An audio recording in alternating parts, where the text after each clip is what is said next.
तिकडे आशियामध्ये अफगाण विरुद्ध पाकिस्तान संघर्ष काही काळासाठी थांबणार आहे। ईदच्या पार्श्वभूमीवर पाकिस्तानने 5 दिवस संघर्ष थांबवण्याचा निर्णय घेतला। 18 मार्चच्या मध्यरात्रीपासून 24 मार्चच्या मध्यरात्रीपर्यंत अफगाणिस्तान आणि टीटीपीच्या ठिकाणांवर हल्ले न करण्याचा निर्णय पाकिस्तानने घेतला। सौदी अरेबिया, तुर्की आणि कतार यांच्या विनंतीनंतर हा 5 दिवसांचा संघर्ष विराम लागू करण्यात आला। या काळात सीमावर्ती तणाव कमी करण्याचा प्रयत्न केला जाणार आहे। मात्र कालावधीत ड्रोन हल्ला किंवा इतर कोणतीही आक्रमक कारवाई झाली तर पाकिस्तान पुन्हा अफगाणिस्तान आणि टीटीपी विरोधात लष्करी कारवाई सुरू करेल असा इशारा पाकिस्तानकडून देण्यात आलेला आहे।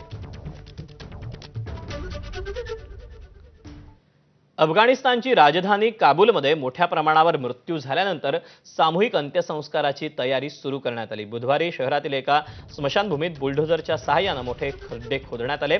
अधिकाऱ्यांनी दिलेल्या माहितीनुसार आठवड्याच्या सुरुवातीला काबूलमधील एका ड्रग्ज पुनर्वसन रुग्णालयावर पाकिस्तानने हवाई हल्ला केला। या हल्ल्यात तब्बल 408 जणांचा मृत्यू झाला असून 265 जण जखमी झाले। दरम्यान मृतांची संख्या लक्षात घेता सामूहिक अंत्यसंस्कार करण्याचा निर्णय घेण्यात आलेला आहे।